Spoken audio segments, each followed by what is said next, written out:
Childhood Obesity by Raven Joseph, HCA 415, Community and Public Health, date submitted April 2nd, 2018. Hello everyone, I am Raven Joseph, one of the representatives from your local public health advocacy group, here today to present to you a public health issue that needs to be addressed. I have also proposed a public health policy that I believe will help shape the lives of many Americans. Today, I will be proposing a policy on an issue that is very near to my heart, which is childhood obesity. I also will be providing you with valuable tips on how to reduce it and presenting facts and statistics associated with childhood obesity. To begin with, many may ask the question of what exactly is childhood obesity. Well, according to the Childhood Obesity Foundation, obesity is defined as abnormal or excessive fat accumulation that may impair health. Childhood obesity is a medical condition that affects children and teenagers. If a child or adult stores too much fat, they can be classified as overweight or obese. A sign of childhood obesity is a weight well above the average for a child's height and age. Children at risk of becoming overweight or obese include children who consume food and drinks that are high in sugar and fat on a regular basis, such as fast food, candy, baked foods, baked goods, and sugar-sweetened beverages. Children that are not physically active, children that watch a lot of TV and play a lot of video games. They live in environments where healthy eating and physical activities are not encouraged, such as those children who have parents that always order fast food or takeouts to avoid cooking healthy meals due to the fact that they could be tired from work or because it's just more reliable. Children who eat to deal with stress or social problems. Children that come from family of overweight people where genetics may be a factor, especially if healthy eating and physical activities are not a priority in the family. Children that come from low-income families who do not have the resources or time to make healthy eating and active living a priority. Children that have a lack of information about sound approaches to nutrition. They have a lack of access, availability, and affordability to healthy food choices. And lastly, they have a genetic disease or hormone disorder. A lot of these issues should be brought up to your child's primary care provider. As parents, we should be more aware of what's going on in our children's lives. Just because you as the adult isn't physically fit or healthy doesn't mean your children have to be the same way. If you're allowing your child to eat unhealthy or you don't encourage them to go outside and enjoy nature, you're just as wrong as they are. Remember, you are the parent. You set the tone for how your kid's future can turn out. Knowing that so many factors and situations can lead to childhood obesity should have been that red light to pull the flag and come up with ideas to reduce or possibly eliminate this health concern for good. Seeing that childhood obesity is a serious health epidemic in the United States and expected to be on the rise in the near future brings a lot of concern on what is everyone doing to prevent this. Being able to increase the amount of physical activity and nutrition that they consume is the key to controlling it until it is prevented for good. The policy I will be presenting today is one that makes healthy dietary and activity choices easier for everyone to obtain. Thanks to all the great technology in the world today, we have emerging evidence on how to address childhood obesity. This requires that we take a stand now to begin reducing this epidemic for good. As I asked in my previous post, what is everyone doing to prevent this health issue? Well, as a part of the public health advocacy group, I am here to address this issue once and for all, letting you all know that during the past decade, childhood obesity has more than doubled among children aging from 2 to 5 and has tripled among children aging from 6 to 11 and adolescents aging from 12 to 19. Today, 20% of children and adults are considered obese, and that is ridiculous. Again, I ask, what are we as Americans doing to prevent this issue? Not only are children affected by this health issue, but so are millions of adults. Don't quote me if I'm wrong, but today I will be placing the blame on a lot of the parents.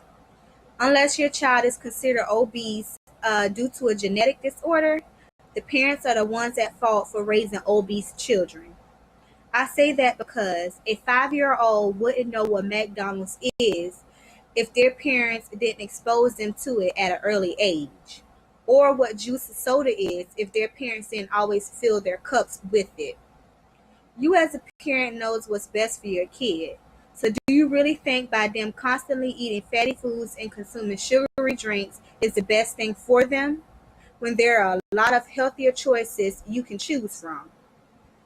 It takes a village to raise a child, but with a health issue as critical as childhood obesity, I say it takes a whole lot more to get this under control. My new proposed policy will issue daily stats on the number of children suffering from this issue through daily advertisement, as well as making healthy food choices known to all individuals and lowering the cost of healthy foods that can basically be produced by Earth. I also plan to bring many changes to this community and then to the state once everyone sees how great of an idea this is. With this policy in place, I hope to reduce the number of children and adults suffering from this issue, as well as making fitness and healthier lifestyles America's #1 priority. Childhood obesity can have very, very serious effects on kids of all ages. It can affect them physically, socially, and emotionally, as well as lowering their self-esteem. Kids bigger for their age tend to stand out more, which makes them a target to other kids.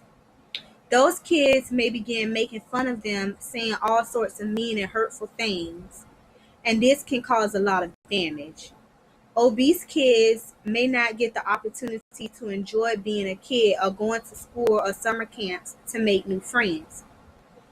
To others, they will always be looked at as socially awkward. Children who suffer from obesity also develop a lot of health-related problems such as cardiovascular disease, breathing problems, joint problems, and liver disease. No parent should have to watch their child go through any of the medical or treatment associated with these conditions. We have to put an end to this madness now.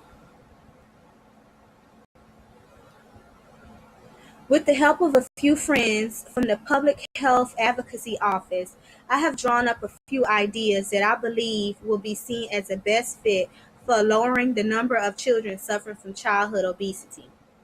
To begin with, my new policy will focus on improving the lives of children and their families. I'm aware that it may be hard at first to get a family to change their old ways.